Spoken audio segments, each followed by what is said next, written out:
Hi, this is Katie Johnson. You are staring at my catalog because today I'm going to do a catalog case. In other words, I'm going to take a picture from one of the samples that's in the catalog and just try remaking it. Today I'm on page 139. I'm going to use Seaside Notions, and I'm going to make this card right here. And one of the reasons I'm making it, I have done videos before about reflection stamping. Notice that the seahorse is facing that direction. There's just one seahorse stamp. You can do this card as a reflection stamping, and I will put a link up in the description of the video to a video that I did on reflection stamping. But I'm going to do this one a different way today. I'm going to use vellum. So let me show you how. All right, you can see I've started to assemble my project materials. When you're doing a case from the catalog, it's always a little bit of a guess as to what the materials were that was used. So I pulled out some papers that look pretty similar to what I see in the project. Let's see, this one can work for my sentiment. This can work for the purple background. Here's a purple ink. That maybe looks a little bit more melon mambo. Yeah, that looks more melon mambo on the ink. Although it looks like I'm going to use Melon Mambo maybe for that seahorse, and then maybe I'll use the Calypso Coral for the front part. Those colors all go together anyway. And then I'm going to need something for a heart. I do have this background. I'm sure I don't have that paper, and I think I'm just going to pull out something that looks seaweedy. I think that green goes nice enough with these. So we'll see how it comes together. All right, I'm going to push this way off to the side here so that you and I can both still see the image I'm trying to recreate, and then I'll have this space reserved for work. So first thing I'm going to do is to make the base. I don't have that yellow paper, and so I'm improvising and making something else. I think what I'm going to do is to use the green because that reminds me of ocean water, and I'm going to use this stamp here and just kind of stamp the background.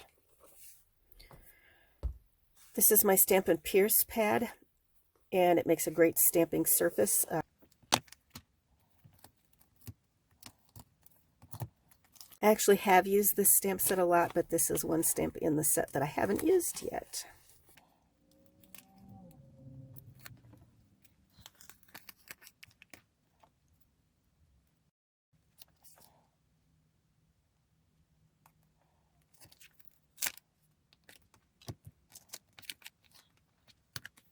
I have my stamp mounted, but I'm going to use one more ink pad that I didn't bring out in my stack. I'm going to use Versamark because when you stamp with Versamark, it leaves a watermark image on the paper. Whatever color paper you're working on, that's the color the image will appear to be. And I also want to protect my Stampin' Pierce mat because I don't want to get ink on it, which means I'm just going to grab a sheet of scrap paper to put underneath it. And I'm going to kind of cover here because I just want to make it look like we're in a seaweedy place because I think that's where the seahorses hang out.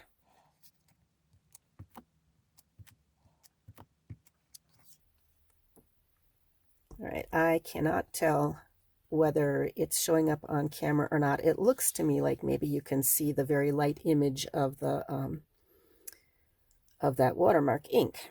All right, that's done. I'm going to set that aside. The next thing to do is to create the seahorses, and yes, looking ahead, there's going to be a little bit of fussy cutting involved here.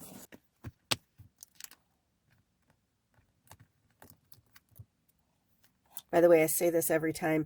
I save the red rubber sheet that the stamps come on because when I see an open hole, it reminds me that I have a stamp missing. If I didn't do that, I for sure would be leaving a stamp sitting someplace and have it lost forever. So let's think for a minute about that seahorse. Light and dark colors. This is a water-soluble ink. If I stamp it first and then go back into color, it's going to smear the lines. So I think what I'm going to do is color first and then come back and stamp on top. Does that make sense? So here's a piece of scrap paper. I'm going to mount this just so it's out of the way. Here's what I mean. I'm going to squeeze to transfer some ink from the pad to the lid where I can pick it up. Here's my aqua painter. Let me pick up some of this ink and just get it all orange over here where the seahorse is going to be.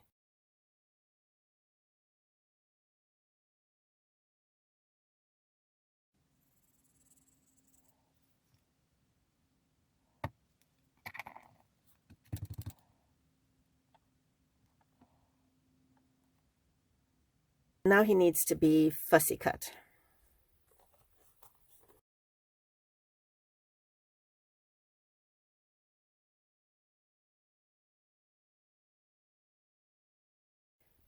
One seahorse is done. Now I'm working on the second one. To get that reflection, my plan is to stamp him on vellum and color it, and then I will cut him out, but I'll just face him from the other side because vellum is see-through, and so you'll be able to see through. This is the Purple Posy paper and the Purple Posy Light Stampin' Blends. And then I'm going to stamp it in a darker color. I had pulled out my Highland Heather ink.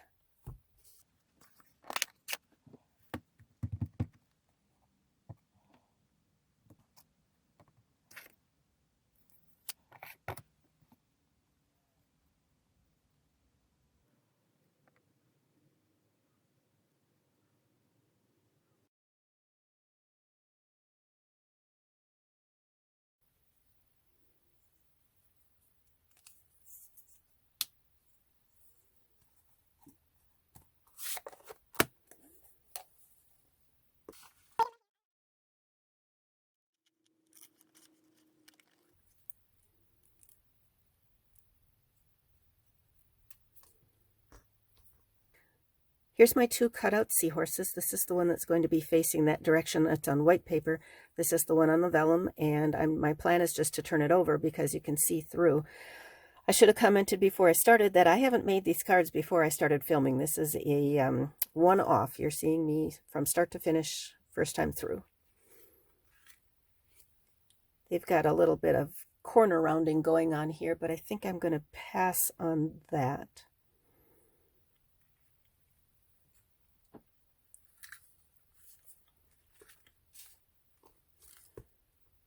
The silicone craft sheet, this is what I use when I'm going to be using my snail on smaller pieces, because if I was on a piece of paper and I went off like right here, that would be catching, that extra adhesive would be catching on a paper background, but the silicone craft mat it does not stick to. So this is perfect for when I'm using my snail on small pieces.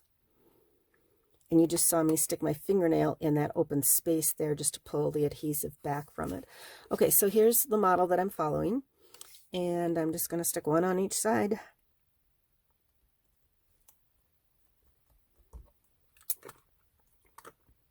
Oh, there's one other issue to deal with vellum. And that is the fact that because vellum is see-through, you're going to see the adhesive through it unless you simply cover the whole thing with adhesive, which I guess is what I'm going to do.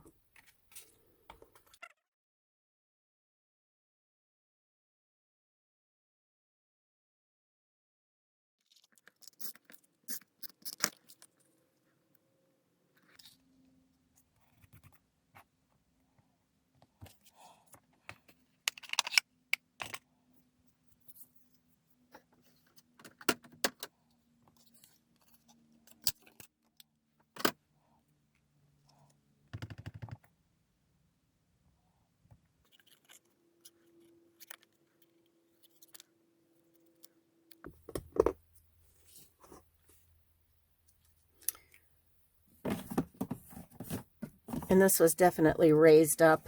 I don't know if you can tell in the picture, but it is. And these are the mini glue dots. They go on tiny little pieces. Very handy for small things. Oh, I'm going to add one more. I just want this to be stable and not sink and sag in the middle.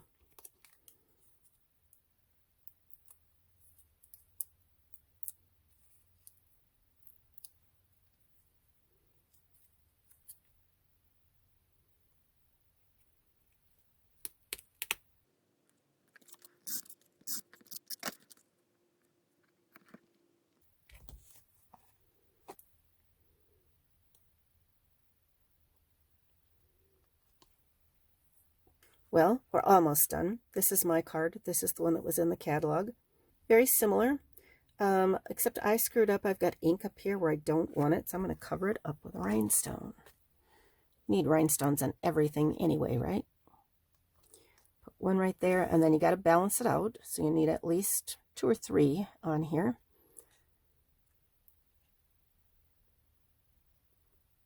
There, that's a little better balance anyway. So the concept of using the catalog as an idea for a project. So thanks for watching. If you need a catalog, I'll put a link to the online version up above. If you need any supplies, I'll also put a link to my store up there. I would love to know what you think of this concept of doing reflection stamping with vellum. Leave a comment below. And if you have a friend who would be interested in seeing something like this, please share and tag. Thanks and goodbye.